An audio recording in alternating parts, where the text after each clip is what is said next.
Okay, hey Oz. Hey, Garrett. So we're here today to talk just a little bit about floating in Samadhi tanks. So let's start out. I just wanted to ask you, how long have you been floating for? Oh, pretty regularly since about late 1988. And what got you started doing this whole flotation thing? I read a lot of John Lilly's books. Center of the Cyclone was one in particular, and I always wanted to try it. And when I was living in New York, my wife at the time bought me a 3-tank float package. And the first time I tried it, I realized it was for me, and I've been doing it ever since, basically. Great. And so you work with music and sound engineering, as Uh I huh. understand. What was that? Yeah. Ah, Sorry. right. Cut No, that good out. one. So in doing that, how do you find that the floating interacts with your work?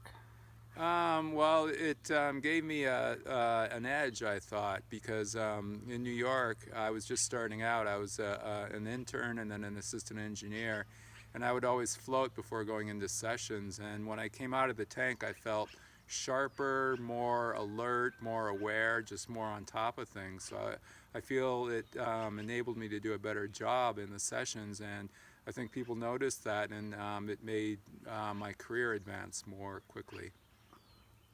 Excellent. Have you noticed any other benefits of floating over all this time? Well, sure. If I'm a mystic basically, and it opens doors into alternate realities, alternate types of experiences. You have what I call gnosis, which is sudden realization of information from somewhere, and that's just one aspect. There's like many aspects to floating. Just the healing aspect. If you're really stressed out, or which in the music industry you'll sometimes work long days for a long period of time, and your body will get run down, and just floating it detoxes you. The Epsom salts draw out all the toxins, and it's just a completely relaxing thing. So there's a multiplicity of benefits to floating. Excellent. Thank Fortunately, I don't have 4 hours to talk about them all. you. So what kind of tank uh, was it that you've used primarily? It's been mostly a Samadhi tank, almost exclusively a Samadhi tank. The very first place I floated at in New York, the center, it was a Samadhi tank. And I became friends with the operator there. And when he decided to upgrade away from a Samadhi tank, because he was offering it to the public, and he made like a float room, because some people are a little more feel claustrophobic when they first see it. But the good thing for me was that I bought his used Samadhi tank, and that was my first personal tank. And moving out to California, I happened to just move in the same area that Glenn and Lee Perry, who were the founders and owners of the Samadhi Tank Company, lived, and I became friends with them, and they very much respected me as a regular, consistent floater, almost as like a researcher into it. And so they've helped me out through the years. Like times when I haven't had a tank, they've let me use theirs, or even given me one to use of my own. Yeah, that's great. I Y- love the history of it. Yeah, And so you've used one of the what we now call the eco tank, but the cardboard style yeah, tanks, yeah? yeah. There was when I first moved to California, I was living bi-coastally. I was kept a place in New York, and I had my New York tank there.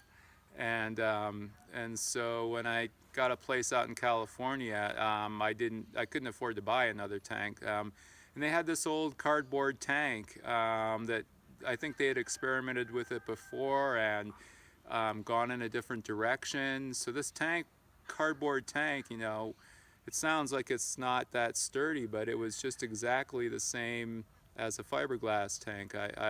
There was no difference for me, because once you get into the tank, sort of the walls of the tank space disappear, and you're somewhere else. So they let me use their cardboard tank, and at that point, it is already 10 or 15 years old, but it was just, it was a new tank. It was new to me, and it didn't change. It had the same effective experiences as any other tank I've floated in.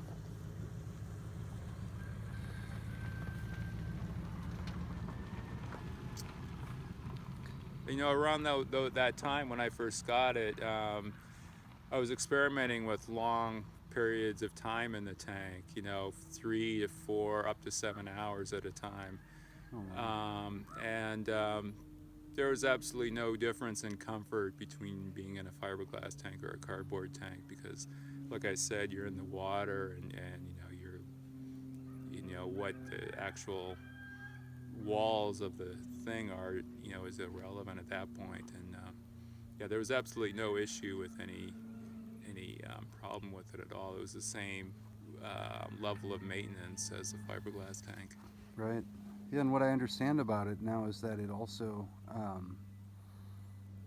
that it even has potentially more insulation, the one they've made now, Yeah. than even they can put into the plastic model.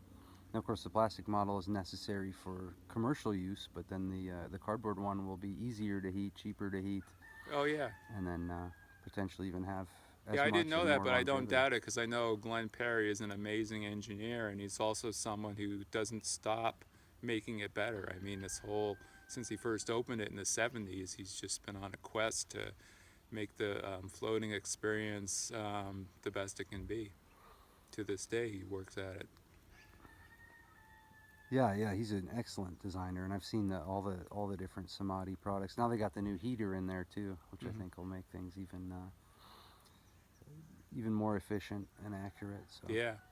Well, what are we doing here? Let's go float. all right, thanks a bunch, Oz. Thanks for dropping in, and we'll talk to you again soon. Okay, sure.